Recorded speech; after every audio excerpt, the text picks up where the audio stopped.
Hi, how you doing? So I'm going to show you a compilation of some of my movies that I suggested. It's mostly fun, comedy, and lighthearted, so sit back and enjoy, and thank you. Catastrophe equals opportunity. Another movie suggestion from the quiet one. You need to watch King of California.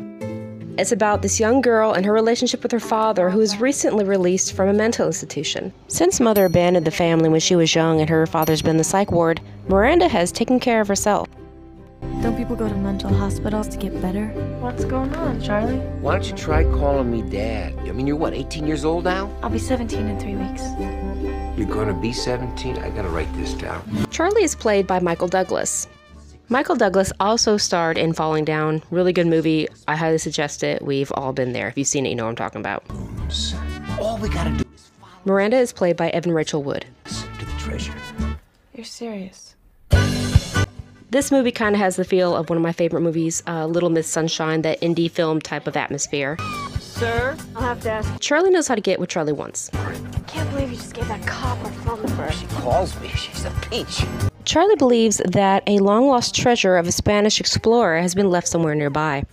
Miranda is really trying to not enable Charlie, but she starts to believe some of what he says. Years ago when they're buried under a Costco? I guess that wasn't meant to be. It's only 6 feet down. Are you nuts? To me, the story is realistic because it's a young girl who really wants to believe that her dad is, not crazy. And Miranda's a pretty smart girl. She took care of herself when she was alone. Not that she didn't need her father, but she made do. I used to work for an alarm service company. Was that before or after you went to jail? I do believe that if you watch this movie, you'll really like it. Why? Hot tub. They're swingers. Oh, that is so gross. I'm getting really good vibes here.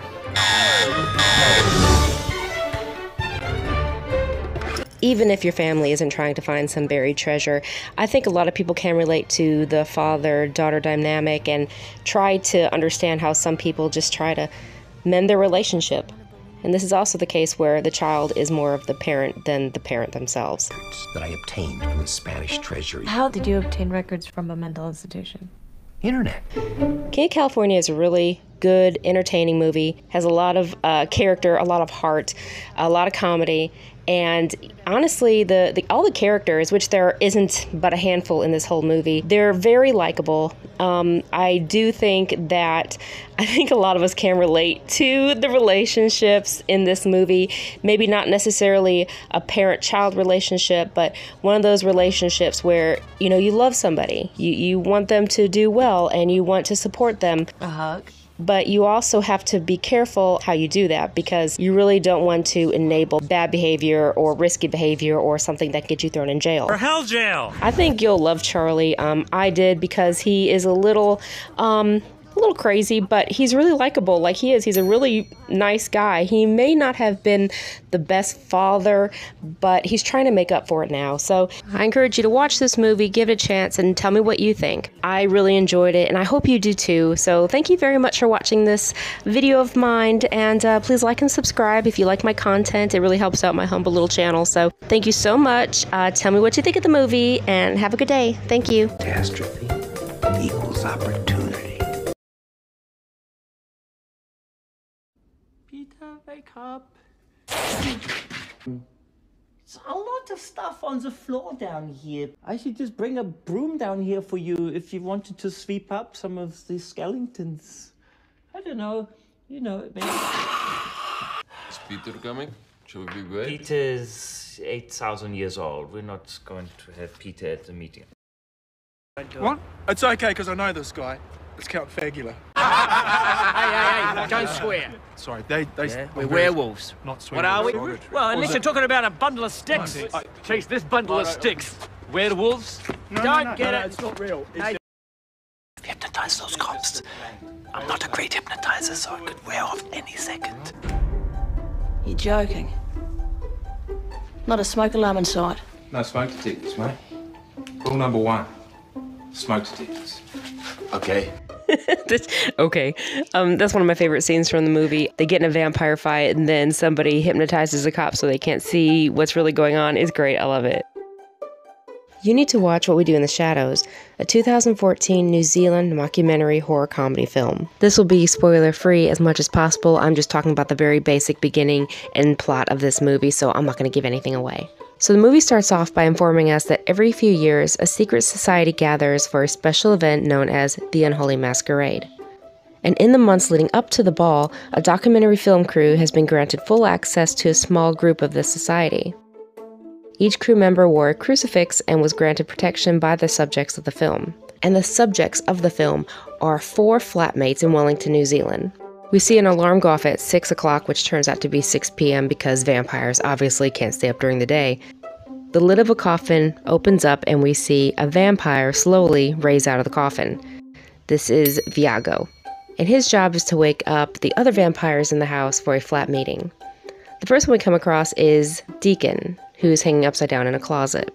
The next vampire is Vladislav, or Vlad, and as Viago opens the door, it appears that there is a small orgy going on the wall. Well, he quickly closes the door, looks a little nervous, and Vlad opens the door and asks what he wants. What time is it?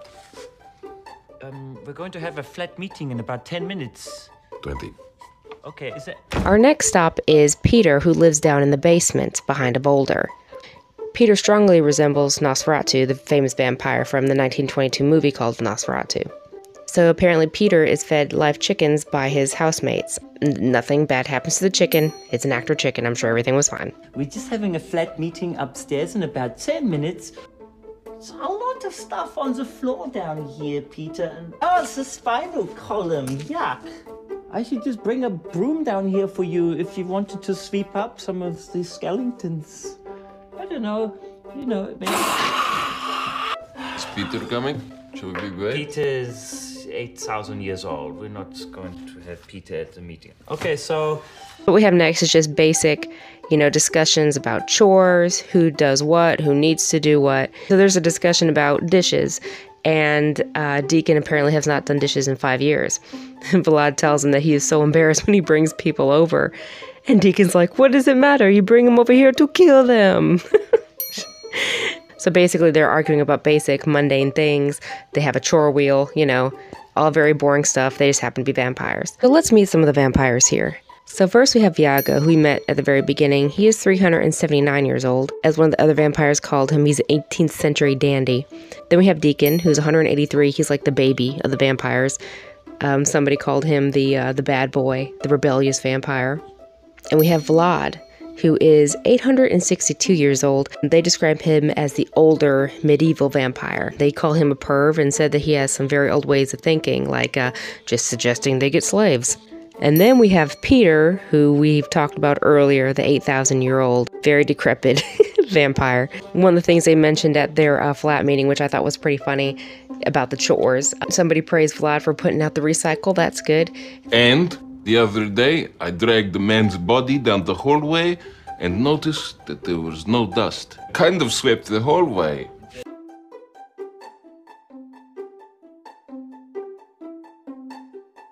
At the flat meeting, Viago mentions that they need to make sure they clean up after their feeding because there's blood everywhere.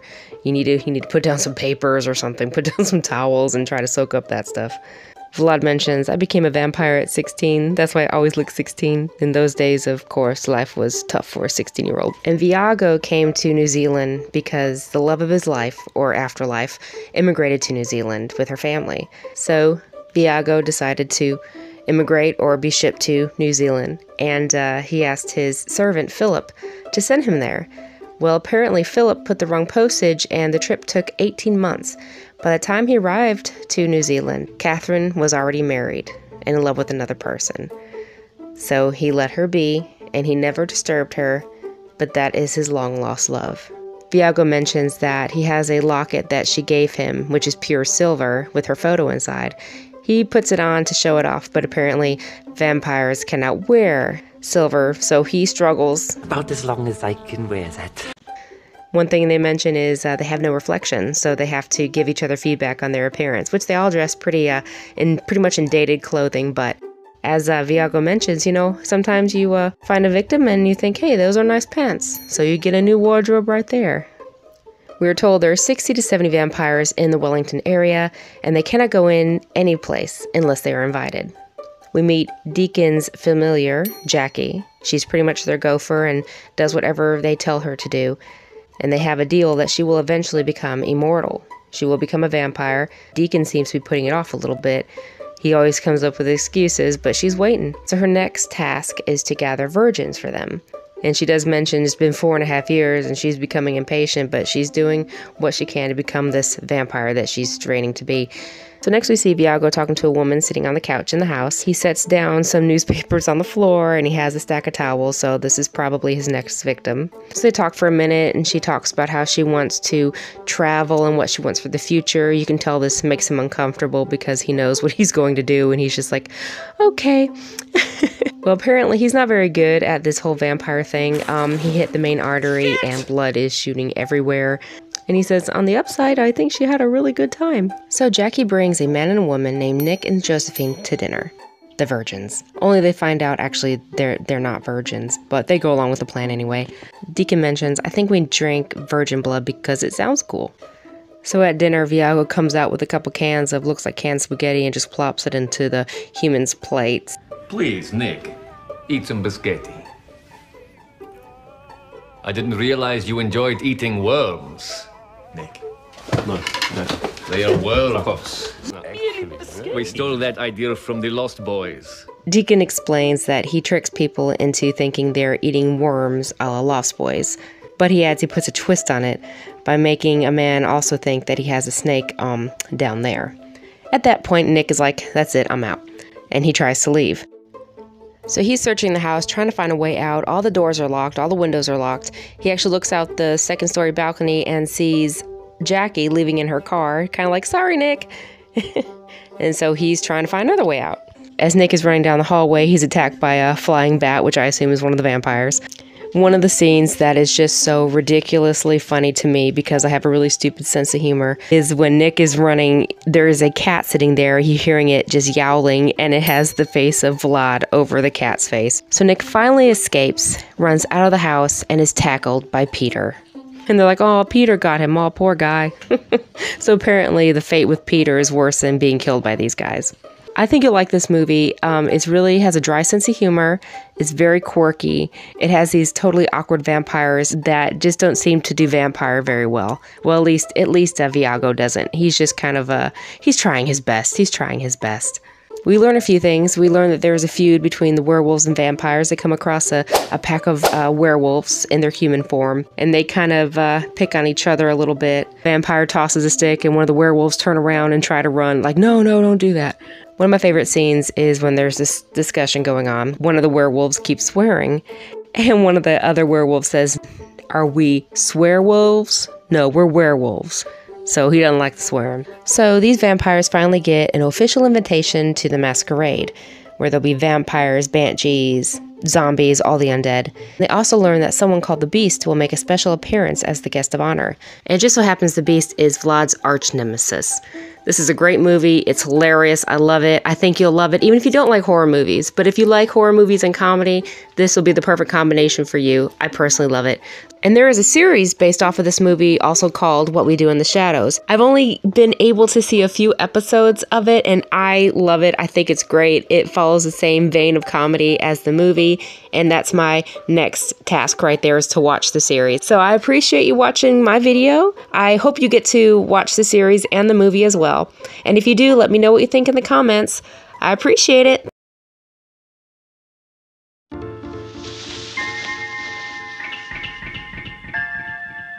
Of all the planets in the galaxy, they chose ours. They hide. They light the dark. There's nothing cute about them. They've come a long way, and they're hungry.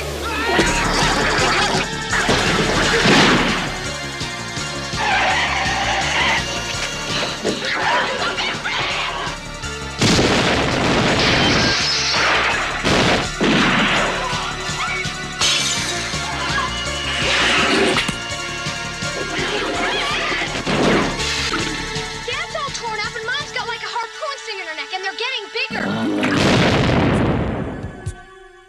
others. They bite. You need to watch Dead Snow, a 2009 Norwegian horror comedy, and Dead Snow 2, Red vs. Dead, 2014. I try to do spoiler-free movie suggestions as much as possible, so I'm not going to include every single detail, because you got to watch the movie yourself. Hello and welcome to The Quiet One, where we talk about entertainment and movies, especially horror movies, because that's my thing. So in Dead Snow, we have a group of students spending some vacation time in the cabin in the woods, as usual.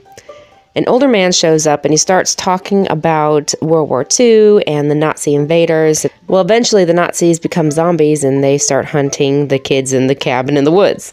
This is it's kind of along the lines of Evil Dead, because there is some goofiness to this, and kind of along the lines of Shaun of the Dead, but Shaun of the Dead was really more of a comedy to me. In Dead Snow, there's a lot more blood and guts than Shaun of the Dead. This is more of a typical zombie movie. And like Evil Dead, there's a chainsaw involved. So, you know, going into this, it's going to be kind of goofy because it's about zombie Nazis. And it's also pretty brutal because it's about zombie Nazis. It's subtitled, the one that I watched. I don't know if they have any dubs out there. So do keep that in mind if you really hate reading while watching a movie. I personally like it. I like hearing their, their language is interesting to me. I saw his grenades at the sunny beach. Now, Dead Snow 2, Red vs. Dead, is in English, and it's a little more goofy, it's a little more out there. You don't have to watch the first one in order to get the second one, but I do suggest it only because there's going to be some references in the second one that you may get from flashbacks in it, but it's always more fun to watch the first one than the second one. So apply the second one, Dead Snow, Red vs. Dead. A man seeks the aid of a group of American zombie enthusiasts and discover new techniques for fighting the zombies. This one, like I said, it's a little more out there, as crazy as that seems. I think both are really great in their own right. I think I almost like the second one better, only because it's more campy. I really don't want to give anything away, so you are going to have to watch it, and you have to tell me what you think. And one of the guys in here, actually, I thought for a split second, is that Flake from Rammstein? It's not, he just looks like him. And if you don't know who Rammstein is, they are an awesome German rock band. I never had the chance to see their concerts, but they are really awesome from what I've seen. And these guys are like 60 years old, but I'd still go see them in concert. There's a lot more action in the second one too, a lot more people, a lot more, Nazi zombie fighting. So if you have seen this or you decide to see it because of my video, please let me know down in the comments.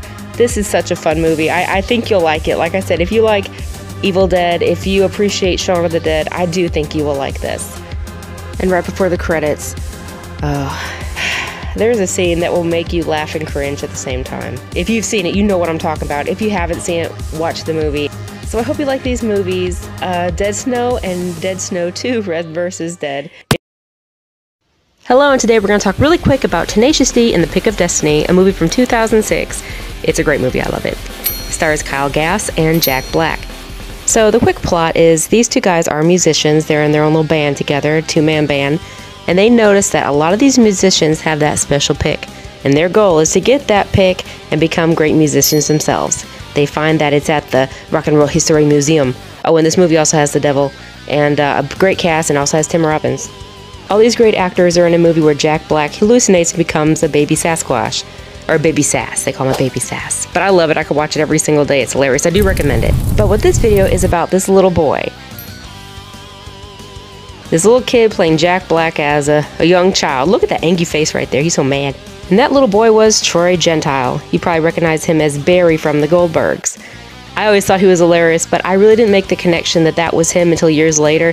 He's so mad, look at him run. I'm sorry, he's hilarious. But he also played Jack Black as a young Nacho in Nacho Libre. I think he is a good fit for a young Jack Black, especially with the long hair and Pick of Destiny. There's that sporadic anger. This is not a movie suggestion video, but I do suggest you watch this movie because it's really good. And also another reason they picked him is those eyebrows. It's those very expressive eyebrows of Jack Black's.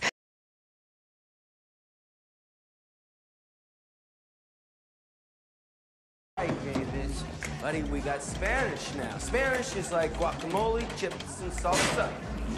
La dia es mi hermanos. The day is beautiful. The sun is shining all through the night. Nice to see you this morning.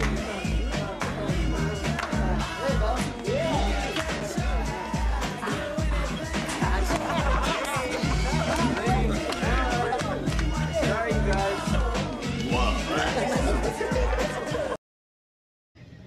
The actor Brendan Fraser is making a well-deserved comeback, and I want everyone to experience him the same way we did in the beginning.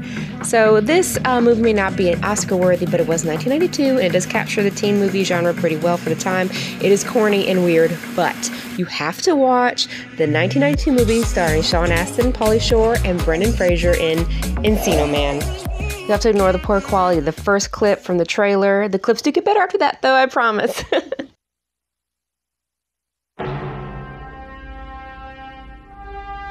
Recently, 2 high school students unearthed a prehistoric man in their own backyard. Their story is completely true.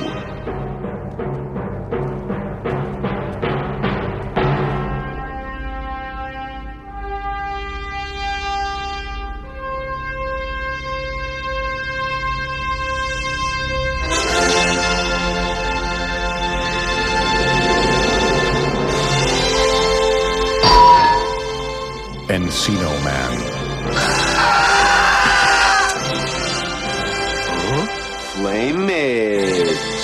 Oh, he is so greasy. I'm too sexy for my shirt. Too sexy for my shirt. So sexy it hurts. Wow, who's the guy with the dork squad? Is he fine or what?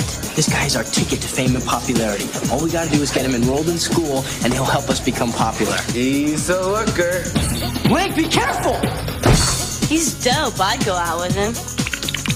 Gozongas. I'm too sexy for Milan. Too sexy for Milan, New York, and Japan. Today, buddy, we're gonna discuss the beverage. What are you doing, Mrs. Stoney? We figure we's a little juice. No, we think that you ooze. No, we think the juice. Hollywood Pictures presents Encino Man. He's 1,000,000 years old. Milk does the body good, huh? Great hair. And living proof that evolution is not an exact science. Oh, there's on the wheel. Get out the fresh nuts. Squeeze in the juice. Buddy, you got him talking like you now. Too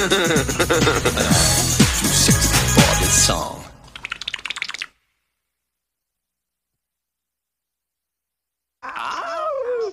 Okay, he needs a bath. Big time.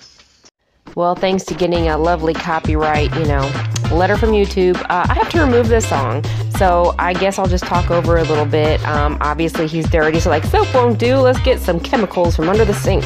But it doesn't look like anything too caustic. It looks like maybe some mouthwash and baby shampoo and some other random. Hopefully that's not toilet cleaner. I don't know, man. That looks pretty bad to me. But hey, he's a caveman. He can take it.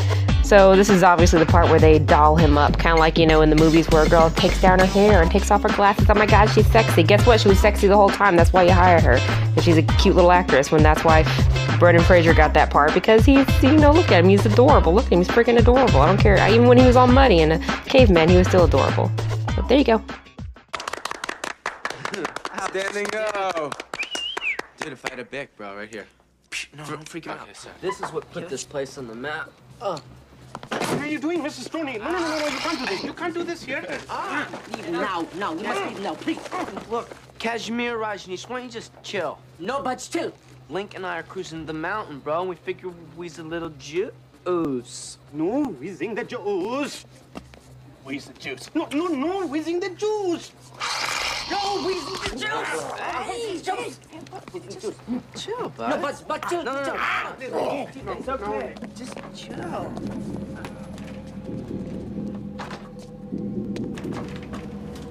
I'll be back. No, but chill. Hey, bitch.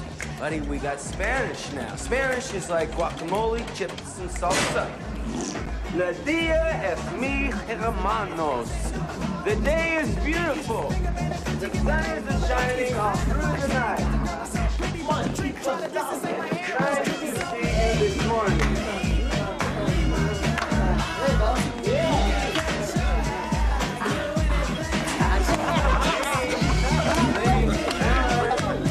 Sorry, guys.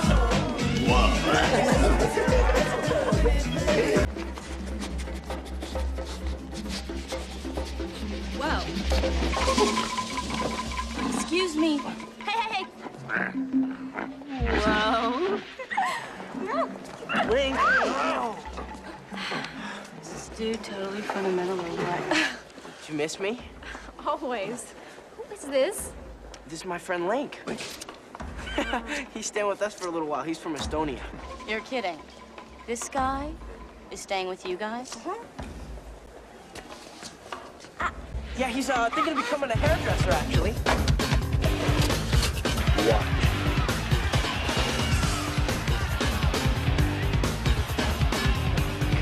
Come on. I'm gonna knock you out. Mama said knock you out. I'm gonna knock you out. Mama said knock you out. Airplane spin, go round and round. Stop!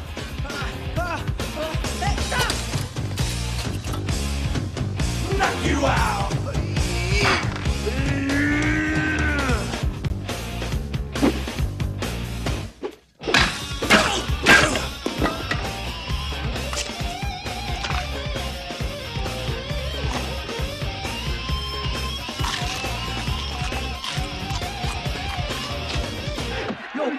I'm gonna knock you out.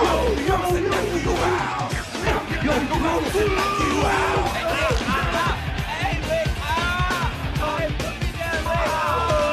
Knock you out. Ow, my pancreas. Thank you so much for watching my video. This is just a movie I loved as a kid, and I know it is dated because it came out 30 years ago. But look at them. You get to see them all when they're just kids, and it's just, I just love it so much. I wanted these guys to be my friends when I was young. I don't know if that sounds sad, but it's facts. But thanks so much. Watch Encino Man. It's fun. Take it for what it is and enjoy it. Thank you very much for watching. Bye. With Disney Plus airing a new series based on the 88 fantasy adventure film of the same name, you have to watch one of my favorite movies, Willow, starring Warwick Davis and Val Kilmer. A time when a child could tip the balance between good and evil. A time for an unlikely hero named Willow. Tell her I'm not gonna let anything happen to the baby. We gotta get that baby to somebody. I'm somebody. A time of scoundrels and a time of rebels. You are great.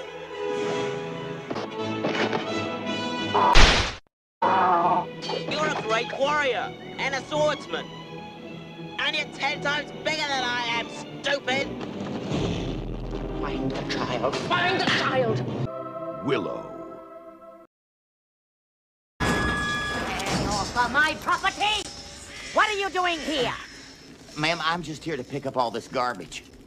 Got no garbage here. Only the expressions of the soul. Aren't you that warrior kid? Yes, ma'am. Oh, you will bring down the curse on us all. Woe to you, or you see the warrior. Get out of here and don't come back. I wish you'd reconsider. Recycling is a very important part of good citizenship. Yeah, and you'll be a dead citizen. When the poisons of the evil courses through the portals and channels of your body, you will lie a quivering, toxic mass of screaming flesh. They will have to load you and the rest of this backward town on a meat wagon with a pitchfork! So, in other words, it might be better if I came back another day.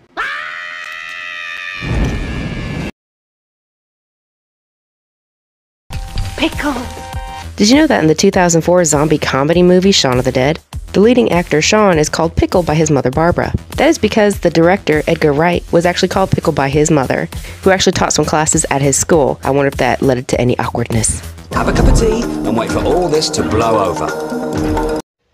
I want you to watch 2010's Trollhunter. It's about 3 student filmmakers who venture into the isolated region of Norway on a mission to confront a notorious bear poacher. Eventually, all 4 of them enter into Norway's wilderness, and the kids got more than they bargained for.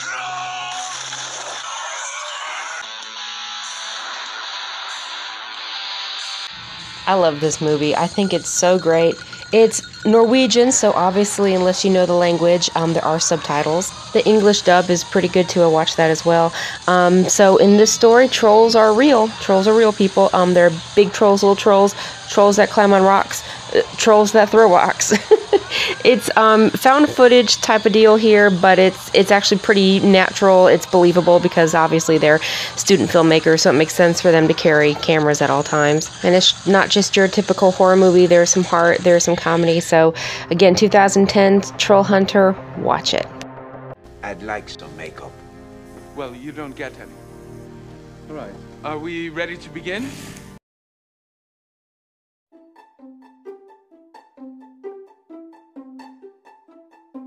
Hello and welcome to my channel, The Quiet One, where we talk about entertainment and movies, especially horror movies. And today I'm going to tell you why you need to watch Shadow of the Vampire.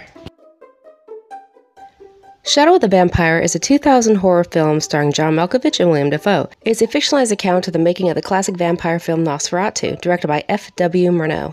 It was nominated for the Academy Award for Best Makeup. For his performance, Dafoe was nominated for the Academy Award for Best Supporting Actor. In 1921, German director F.W. Murnau, and I'm hoping I'm pronouncing that right, is shooting Nosferatu, an unauthorized version of Bram Stoker's novel Dracula. Murnau keeps his team in the dark about their schedule, and the actor playing the vampire, Count Orlok. It is left to the film's other main actor to explain that the lead is an obscure German theater performer named Max Schreck, who is a character actor. To involve himself fully in his role, Schreck will only appear amongst the cast and crew in makeup and will only be filmed at night, and he will never break character. The film was produced by Nicolas Cage's Saturn Films. Cage originally intended to play Schreck, but later cast Dafoe when he expressed interest in the role. Cage stated he always wanted Malkovich to play Murnau. Can you imagine Nicolas Cage as vampire? Be kind of interesting. Producer Cage had previously acted with Malkovich and Dafoe in Con Air from 1997 and Wild at Heart, 1990. To create the aesthetic of old film, the cinematographer shot much of the film with Kodak Vision 800T film stock, a high-speed specialty stock with very coarse grain in Super 35mm format, which further enhanced the effect when cropped and enlarged to anamorphic. One of my favorite quotes from this, and I'm going to use this next time someone steps in front of something I want to take a picture of. When F.W. Murnau is filming something, this woman comes in and just disrupts the whole thing. So he yells, "A native has wandered into my frame." I'm going to say that every time someone gets in the way of my shot, I'm going to say it. And can we just take a moment to appreciate Willem Dafoe's face? Look at it. I love his face. Awesome for this. Now, it's not a necessity to watch the original Nosferatu from 1922, but if you have seen that, I think you're going to enjoy this movie more. You can always watch the original after this one. It doesn't matter. You will understand the movie without ever seeing Nosferatu. I mean, that's for sure. But I think those who have seen the movie will get more of a kick out of this. A lot of the shots are recreated, but I do recommend you watch Nosferatu because it is honestly, to me, the best vampire film that I have ever seen, because he is not dashing and handsome like Bela Lugosi in Dracula. Now, don't get me wrong now, I do love Bela Lugosi in the 1931's version of Dracula. Nosferatu was really interesting because in real life, you really couldn't get the rights to the story from the estate of Bram Stoker. So Murnau was like, you know what, I'm just going to change up a few things. He changed the name from Dracula to Nosferatu, and the name of Dracula to Count Orlok.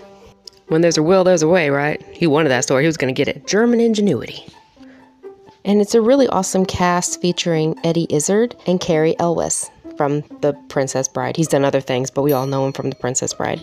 So I really appreciate you watching my video. I hope you enjoy the movie if you happen to see it. If you have seen it, please let me know down in the comments what you thought of it. And if you're feeling, generous, please like and subscribe to my channel if you like my content. I like to offer movie suggestions, especially horror movie suggestions, because I love horror. I love a lot of stuff, but horror is my thing. So thank you so much for watching. I appreciate it. Have a good day. Bye.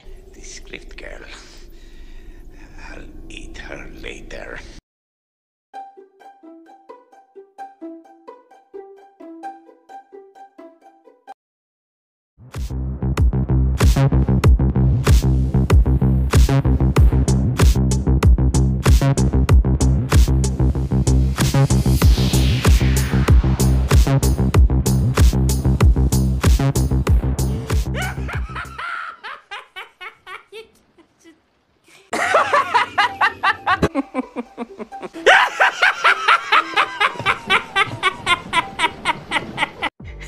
I love his laugh. I love Chucky's laugh.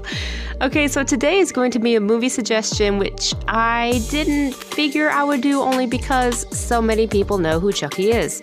There's a TV series out now. He's had about 16 sequels to the original. Not really, but there have been quite a few sequels to the original Child's Play. So I'm not going to go into every detail of the movie and the sequels because you may already know. And if you don't, there's plenty of places for you to look up some information about Child's Play and Chucky and all that franchise there. So I'm just going to give a little bit of my opinion, some of my favorite scenes, and just talk about it. You need to watch Child's Play, the movie from 1988 or Bride of Chucky. Either way, this movie is not for kids. Yeah, duh. So please don't get mad at me if your child watches this and has nightmares. Chucky has starred in the best killer doll movies. Not all of them, we won't talk about this. We'll talk about others, like Bride of Chucky, my personal favorite, starring Jennifer Tilly as well. Even the cinematography is beautiful. I love it. So here's the plot line from the first movie. The doll only became sentient after the soul of a criminal, Charles Lee Ray, inhabited the doll. In the beginning of the movie, we see that Charles is chased by a cop after being shot after a botched robbery. But Charles makes his way into a toy store where the good guy dolls are abundant, and he decides, you know what, I'm doing this. Oh, God, I'm dying.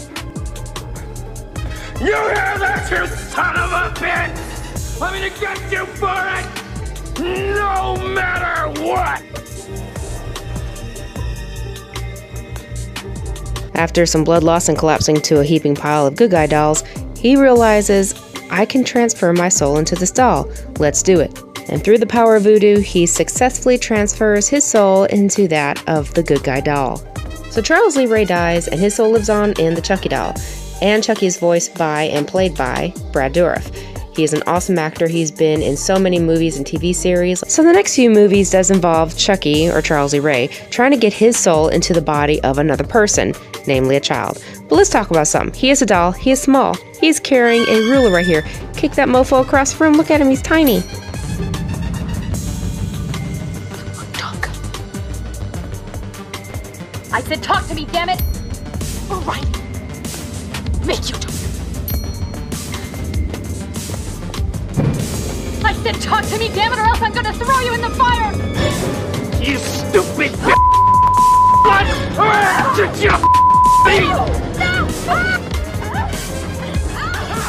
Woman, are you saying you got overpowered by a doll? He is doll. He is small. Kick him across the room. What did I say?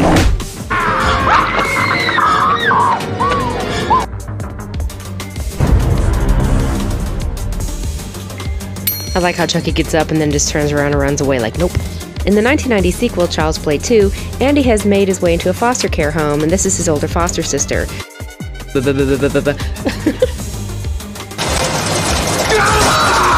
And they are in a doll manufacturing plant where he is once again being chased down by the deadly doll. It's pretty scary in some ways.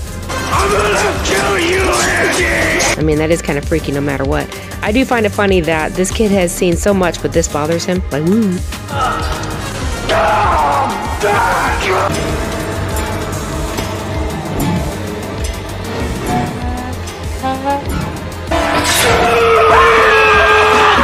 Finally, someone kicks him. Someone listens to me. So I know the whole evil doll thing is kind of an acquired taste. I understand because I'm frankly tired of the whole evil doll genre myself. But Chucky's different. Child's Play's different. Brad Dourif Chucky, awesome all the way. And so if I have to suggest one for you, I guess you gotta watch the first one from 1988, Child's Play, and then I would just frankly skip on to Bride of Chucky because it's awesome, it's great, it's hilarious. It plays upon itself of being goofy and just out there. They don't even care anymore. Plus it plays a couple of Rob Zombie songs too, so there's that. You thought...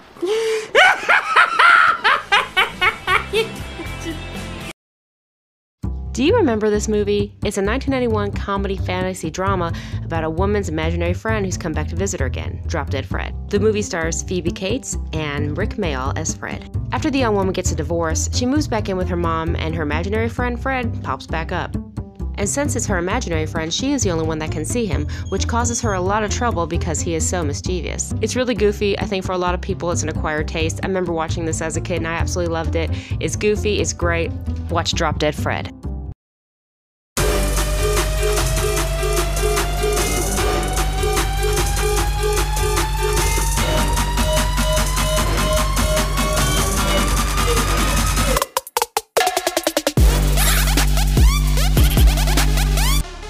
Thank you so much for watching. Please like and subscribe if you like my content. I greatly appreciate it. Have a good day. Bye.